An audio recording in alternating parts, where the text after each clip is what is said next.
What are social media trolls?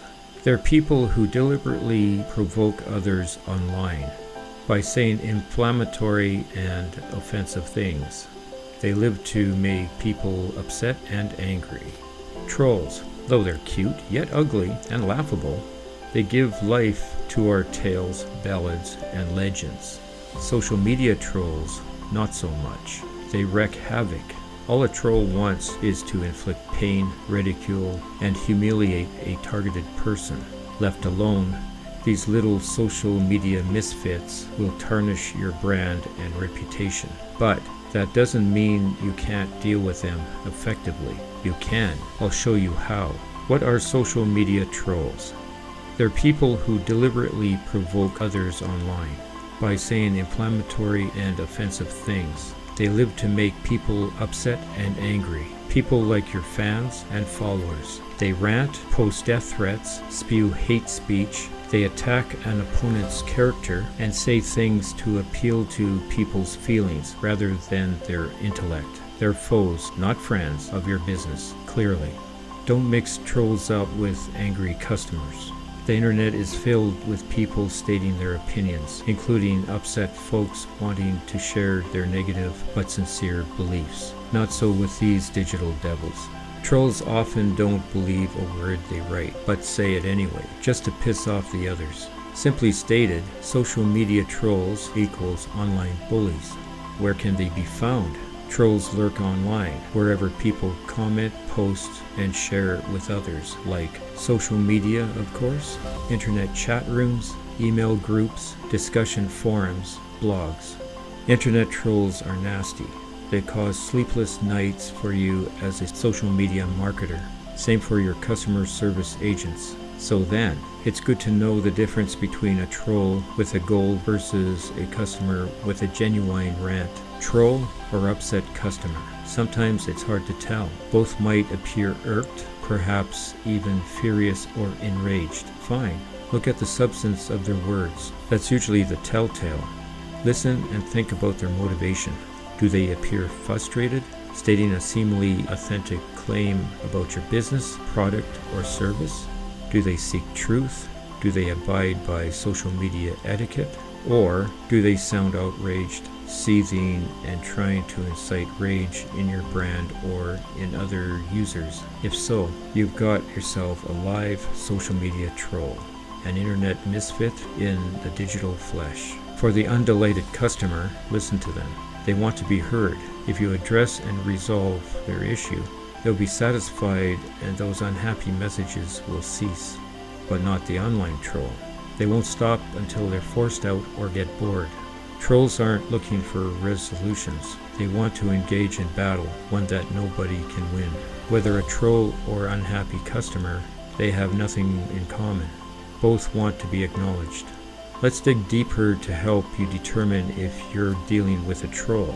Here are 5 signs you're dealing with a troll. Number 1, they'll try to make you angry. Trolls exist for the sole purpose of upsetting people. Got someone on Twitter, Facebook, Instagram, or Snapchat stirring up trouble? By starting arguments or posting inflammatory content?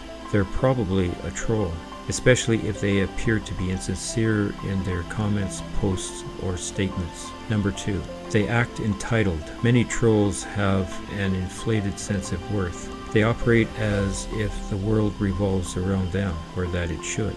Me, great, and all you others suck, or something like that. If you get this sense, you're probably infested with a detested troll. Number 3, they exaggerate a lot.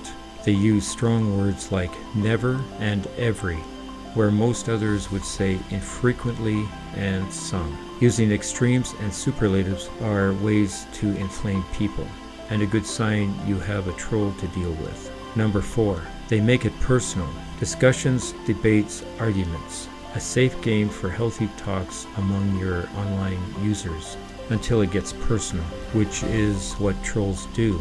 Rather than discuss a matter reasonably and logically, trolls attack an opponent's character. They'll call names and say things to appeal to feelings and prejudices rather than intellect. 5, they often can't spell. Trolls seem to suck at spelling and grammar, They spell words wrong, use words wrong, don't capitalize first words of sentences, avoid commas and periods, mix up words that sound the same but mean something different, say I a lot, same for exclamation marks, type in all caps, and use made-up and goofy words throughout a non-sensual sentence.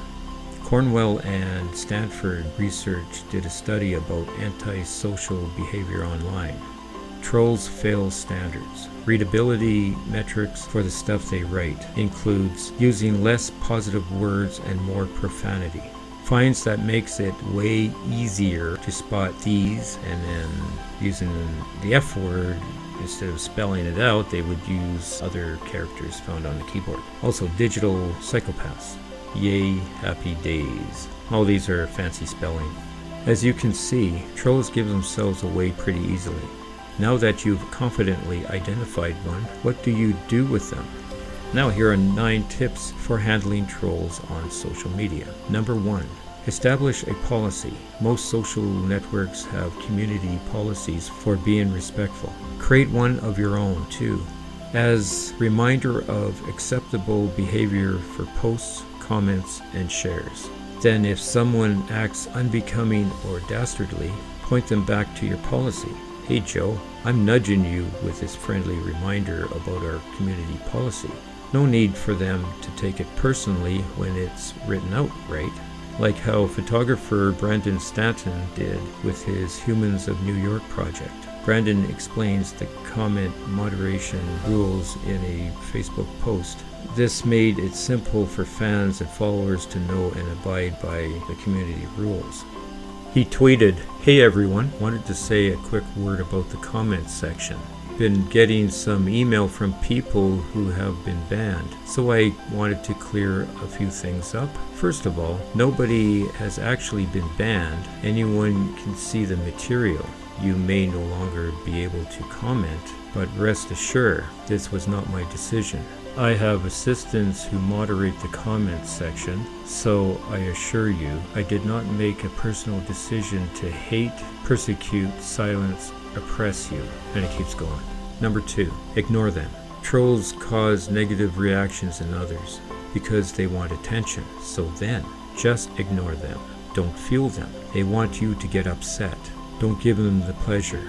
Deprive them of their life force so they'll go dig somewhere else. This works sometimes. While you, as the social media admin, choose to ignore them, other well-meaning members might not. Now the troll is gaining the traction it craves and feeds on.